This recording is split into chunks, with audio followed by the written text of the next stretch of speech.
Hi everyone, good evening to everyone. Hope everyone are fine, అంత బాగున్నారని అనుకుంటున్నాను. So ఈ కపుల్ ఆఫ్ డేస్ తర్వాత అసెంబ్లీలో జరిగిన పరిణామాలు కానీ లేకుంటే బయట జరుగుతున్న పరిణామాలు కావచ్చు, జస్ట్ అలా షేర్ చేసి మాట్లాడదామనే ఉద్దేశంతో ఈ వీడియో పెట్టడం జరుగుతుంది.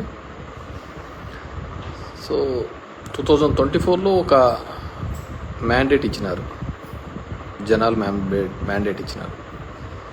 సో దాంట్లో కొంతమంది ఇట్సే ఈవీఎంల వల్ల అనేది ఉంది, 49 lakh ఓట్స్ మ్యానిపులేట్ అయినాయి అనేది. స్టిల్ అది ఇంకా ఒక కంక్లూజన్ కోసం అన్ని పార్టీలు మాట్లాడుతున్నారు.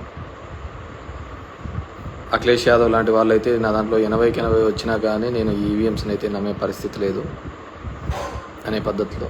So I do also believe EVMs అనేది ఇట్స్ ఇదనేది వాట్ ఎవర్ మేబీ. గతంలో చంద్రబాబు నాయుడు బాగాలేదన్నారు, ఇప్పుడు బాగుందంటున్నారు. నేను ఎప్పటికీ ఎలక్ట్రానిక్ డివైజెస్ అనేది మేనేజ్ చేయొచ్చు, మ్యానిపులేట్ చేయొచ్చు అనే దాని మీద నేను పూర్తిగా నమ్ముతాను. So what ever maybe, good or bad అనేది తర్వాత తెలియనుంది.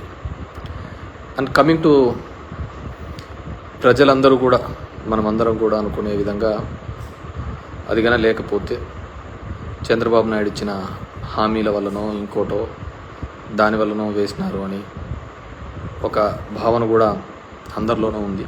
ఇది కానీ ఆయన ఈ హామీలు నెరవేర్చడం లేదు. ముఖ్యంగా అమ్మఒడిని కావచ్చు, ఇలాంటివి అవన్నీ తీసేస్తున్నాడు అని చెప్పేసి బేసిక్గా వి కాంట్ ఎక్స్పెక్ట్ అద్భుతాలన్నీ అప్పుడే జరుగుతాయని కూడా మనం అనుకోకూడదు. We have to give them time. ఈ ఇయర్ ఎండ్ వరకు కూడా టైం ఇవ్వాలి. ఎందుకంటే వాళ్ళు సంపద సృష్టించి కదా తర్వాత ఇస్తామనేది, ముందైతే ఇస్తామని ఏం లేదు కదా. సంపద సృష్టించడానికన్నా మనం టైం ఇవ్వాలి కదా.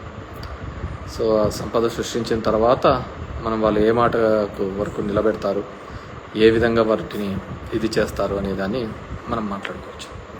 అంతకుముందు మీ దృష్టికి తీసుకొని రావాల్సినది ఇసుక ప్రభుత్వం ఒక విధానం. అంటే నేను మొదటి నుంచి కూడా ప్రభుత్వం అనేది, గవర్నమెంట్ అనేది అడ్మినిస్ట్రేషన్ చేయాలి కానీ వ్యాపారాలు చేయకూడదు అనేది.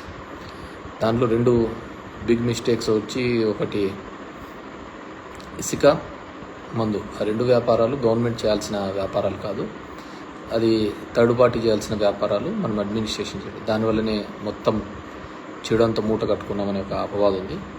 స్టిల్ ఈ గవర్నమెంట్ కూడా అదే కంటిన్యూ చేస్తుంది. వాళ్ళు ఏదైతే మారుస్తామన్నారో వాటిని మార్చకుండా తిరిగి అదే కంటిన్యూ చేయడం జరుగుతుంది. ఇట్స్ వాళ్ళ ఇది. ఇసుక అనేది ఉచితం అన్నారు, అది ఏ విధంగా దొరుకుతుందో మనందరికీ తెలిసింది. బట్ మేబీ ప్రజల చేత ఎన్నుకోబడి ఉంటే we have to give time for them. వాళ్ళకు కూడా టైం ఇచ్చి దాని మీద ఏ విధంగా రియాక్ట్ అవుతారు, ఏ విధంగా చేస్తారు, చేయకపోతే ఒక ప్లాట్ఫామ్స్ మీద ఏ విధంగా మనం రెస్పాండ్ కావాలా, మహిళలకు ఇచ్చే దాంట్లోకి వచ్చి ఏ పథకాల గురించి ఏమంటే.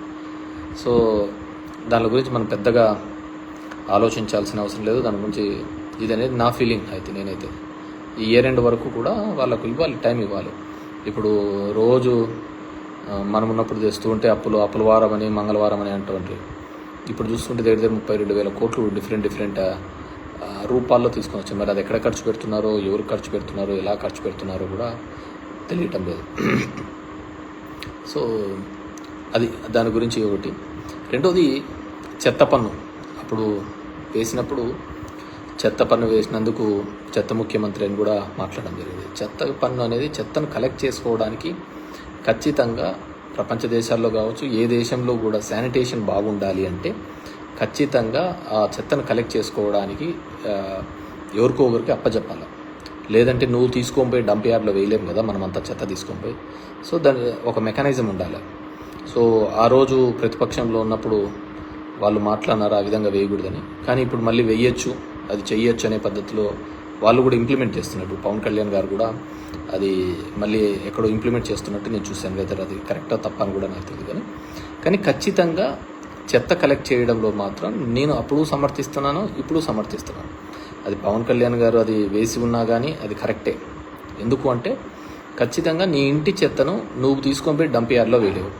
ఎవరో థర్డ్ పార్టీ తీసుకోవాలా, తీసుకొని పోయి అది తడి చెత్త పొడి చెత్తగా వేరు చేయాలా, దాన్ని సాగ్రిగేట్ చేసుకొని తీసుకోకపోతే దానివల్ల ఏదైనా ఉపయోగం ఉంటుంది. సో దాన్ని ఆ రోజు వాళ్ళు ప్రతిపక్షంలో రాజకీయంగా వాడుకోవచ్చు, కానీ ప్రజల శ్రేయస్సు కోసం అయితే దట్స్ బెటర్. లేకుంటే మొత్తం చెత్త అంతా తీసుకొని పోయి కాలువలలో వేస్తారు, ఇంటి ముందర వేస్తుంటారు, దానివల్ల రోగాలు ఇవి తప్ప వేరేది ఏది రాదు. సో అది ఆ రోజు వాళ్ళకి తెలియకపోయి ఉండొచ్చు, తెలిసిండొచ్చు, కానీ రాజకీయంగా ఏదో ఒకటి నిందాన్ని వేస్తుండే ఇప్పుడు మళ్ళీ ఇంప్లిమెంట్ చేస్తున్నారని నేను అనుకుంటున్నాను. ఆ విధంగా చేస్తేనే దానివల్ల ఉపయోగం ఉంటుంది. రెండోది వచ్చి ద మెయిన్ వచ్చి రీసర్వేకి అదేదో జరిగిపోతుందని వద్దు అని చంద్రబాబు నాయుడు చెప్పినారు, అవన్నీ క్యాన్సిల్ చేస్తున్నాను, క్యాబినెట్ అప్రూవ్ అన్నారు, మళ్ళీ నిన్న చూస్తే మళ్ళీ అది కంటిన్యూ చేస్తున్నామని చెప్పడం జరుగుతుంది. రీసర్వేకి సంబంధించి నిర్మలా సీతారామన్ తన బడ్జెట్ స్పీచ్లో కూడా చెప్పడం జరిగింది. ఇవి కొన్ని రిఫార్మ్స్ తీసుకొని రాకపోతే కష్టమని, పట్టణ ప్రాంతాల్లో అయితే జిఐఎస్ అని, జియోగ్రఫికల్ ఇండికేషన్ సిస్టమ్ అని, ఇక్కడైతే రీసర్వే అని, టైటిలింగ్ యాక్ట్ అని ఇలాంటివి తీసుకొని రావాలని, అప్పుడైతేనే మేము కొద్దిగా లోన్స్ ఇవ్వగలుగుతామనే పద్ధతిలో వాళ్ళు మాట్లాడడం జరిగింది. సో ఎందుకు నేను చెప్తున్నానంటే, ఉదాహరణకు మా అనంతపూర్ జిల్లా లాంటి జిల్లాల్లో సర్వే నెంబర్ 50 ఉదాహరణకు ఉంటే ఆ 50లో ఉండాల్సినది 70 ఎకరాల ఎక్స్టెంట్ అయితే 150 ఎకరాలకు పాస్బుక్లు ఉంటాయి. దాంట్లో ఎవడు భూమి మీద ఉన్నాడో, ఎవడు బ్యాంకు లోన్ కోసం దొంగ పాస్బుక్లు పెట్టుకున్నాడో కూడా ఎవరికి తెలియదు. ఆ విధంగా మా జిల్లాలో దగ్గర 25 లక్షల ఎకరాలకు ల్యాండ్ కంటే ఎక్కువ పాస్బుక్స్ ఉన్నాయి. అవన్నీ ఫిల్టర్ కావాలి, అవన్నీ క్లియర్ కావాలంటే ఖచ్చితంగా రీసర్వే తప్ప వేరే దారే లేదు. అది 100 years బ్యాక్ మనకు ఒకసారి రీసర్వే జరిగింది బ్రిటిష్ కాలంలో, మళ్ళీ ఇప్పుడు రీసర్వే జరుగుతుంది. అంటే భూమి ఎంతైతే ఉన్నామో, ఫీల్డ్ లెవెల్లో ఎంతైతే భూమి ఉంటుందో దాన్ని వాటిని గుర్తించి చేయడం. కానీ పొలిటికల్గా వాడుకొని వాటిని ఆ విధంగా చేయకూడదు, రీసర్వే అనేది నిలిపేస్తాము, దీనివల్ల అందరికీ ఇదని, మీ భూములన్నీ జగన్మోహన్ రెడ్డి తీసేసుకుంటాడని ఒక నెగిటివ్ ప్రచారం అయితే మొదలు పెట్టడం జరిగింది. ఏ విధంగా తీసుకుంటాడు జగన్మోహన్ రెడ్డి? పేదలకు ఇచ్చిన భూములే రిజిస్ట్రేషన్ చేసి ఇచ్చినాడు. అలాంటిది ఏ విధంగా తీసుకుంటాడు అనేది కూడా ఆలోచించలేరు అనుకుంటే డెఫినెట్గా నిజం నోరు దాటే లోపల అబద్ధం ఊరంతా చుట్టేసుకొని వచ్చినట్టు జరగాల్సిన నష్టం జరిగిందనేది అందరి యొక్క భావన. కానీ రీసర్వే లాంటివి డెఫినెట్గా ఇట్స్ అ రిఫార్మ్, అలాంటివి జరిగి తీరాలి. ఎందుకంటే దానికి గవర్నమెంట్ షూరిటీగా ఉంటుంది నీ టైటిల్కి. దానివల్ల 95% సివిల్ పంచాయతీలు, సివిల్ కోర్టులో డిస్ప్యూట్స్ అన్నీ తెగిపోతాయి. ఫీల్డ్ మీద భూమి లేకుండా చాలా పాస్బుక్స్, ఇప్పుడు మా జిల్లా చూస్తే 50 లక్షల ఎకరాలకు ఉదాహరణకు భూమి ఉంటే ఫీల్డ్ లెవెల్లో 75 లక్షల ఎకరాలకు పాస్బుక్లు ఉన్నాయి. సో అవన్నీ ఫిల్టర్ ఏ విధంగా అవుతాయి? కాబట్టి వాటన్నిటినీ కూడా ఏ విధంగా చేస్తారు అని అంటే మళ్ళీ రీసర్వే ద్వారానే అవన్నీ రెక్టిఫికేషన్ అనేది కావడం జరుగుతుంది. లీగల్ డిస్ప్యూట్స్ అన్నీ పోవాలి అంటే, కానీ దానిలకు కూడా తప్పు పట్టడం జరిగింది. సో అందుకే నేను చెప్తున్నాను కదా, ఏమేమి చెప్పారు, ఏదేది చెప్పారు, ఇవన్నిటినీ కూడా అందరము కూడా పొలిటికల్ సరే ప్రజలకు ఆవేదన ఉండేది ఉంటుంది. సో నాకు అది చూస్తున్నప్పుడు ఈ ప్రస్థానం సినిమాలో సాయి కుమార్ డైలాగ్ గుర్తుకొస్తుంది, ప్రతి మనిషిని కదిలించేది ఒక ఆశ ఒక్కటే అని. ఆ విధంగా ఆ ఆశతోనో కోరికతోనో కొత్తగా ఏమైనా మంచి జరుగుతుందని ఒక ఆలోచనతో చేసింటారు. So we have to give time. ప్రభుత్వానికి కూడా మనం టైం ఇవ్వాలి. టైం ఇచ్చిన తర్వాత వాళ్ళు కన్నా ఈ ఇయర్లో కూడా చేయలేకపోతే సరే, ఒక ఫైనాన్షియల్ ఇయర్ అంతా అయిపోయినా కానీ నువ్వు చేస్తూ ఉన్న హామీలు ఏమైనాయి, సంపద సృష్టిస్తానని. ఇప్పుడు అమరావతి అనే దాంట్లో ఒక్కొరికి ఒక కన్ఫ్యూజన్ అనేది, కొంతమంది లోన్ అంటారు, కొంతమంది గ్రాంట్ అంటారు, కొంతమంది మేము చూసుకుంటామని చెప్పేసి ఫైనాన్షియల్ మినిస్టర్ మేము అని చెప్పి లోన్ కిందకి వస్తుంది. డిఫరెంట్ బ్యాంకింగ్ సెక్టర్, ఏఏబి కావచ్చు, ఎక్స్టర్నల్ ఎయిడెడ్ బ్యాంక్ ఈఏబి గురించి కావచ్చు, వరల్డ్ బ్యాంక్ గురించి కావచ్చు, డిఫరెంట్ బ్యాంక్స్ నుంచి ఇప్పిస్తాము అని అన్నారు. మరి అది ఏ విధంగా ఇప్పిస్తారనేది ఇంకా ఇంతవరకు గైడ్లైన్స్ రాలేదు. సో ఆ విధంగా ఉంది. దానిల మీద కూడా క్లారిటీ లేదనమాట. సో ఓవరాల్గా we have to give, because మనకు చేస్తామనేది ఎటువంటి ట్యాక్సేషన్ లేకుండా, కొత్తగా ట్యాక్సులు విధించకుండా, పెంచిన కరెంటు ఛార్జీలు తగ్గిస్తామని, పెరిగిన ఛార్జీలు తగ్గించి, ఎటువంటి ట్యాక్స్ లేకుండా సంపద సృష్టించి వాటి ద్వారా పథకాలు ఇస్తామని చెప్పేసి. సో మనం 2 నెలల్లోనే అద్భుతాలు జరుగుతాయనుకోవడం కూడా తప్పే, అద్భుతాలు చేస్తారనుకోవడం కూడా తప్పే. సో అది చంద్రబాబు నాయుడు గారు చేస్తారనేది ఇంకా పెద్ద తప్పు అవుతుంది. So we have to give time for them. And దాని లోపల కొన్ని చోట్ల ఈ గొడవలు కానీ ఇలాంటివి కానీ ఇట్స్ ఎ గుడ్ కల్చర్ కాదు అనేది మా భావన. ఎందుకంటే మనం వేసిన బంతి మళ్ళీ తిరిగి బౌన్స్ బ్యాక్ అవుతూ ఉంటుంది దాన్ని. సో అది మళ్ళీ వెనక్కి వస్తూ ఉంటుంది. సో అది చాలామంది మనల్ని ఎంకరేజ్ చేయొచ్చు, ఎంటర్టైన్ చేయొచ్చు, ఇలాంటివి చేయండి అని చెప్పేసి. మళ్ళీ అది రివర్స్ వచ్చినప్పుడు వాళ్ళు ఎవరు మనకు కనపడరు అనమాట. సో అవన్నీ కూడా మనం జాగ్రత్తగా, మన మాట తీరు, మన ఇదన్నీ కూడా జాగ్రత్తగా ఉంటే మనకి కూడా బాగా పీస్ఫుల్గా ఉంటుంది అనమాట. సో అంటే బేసిక్గా నేనేంటంటే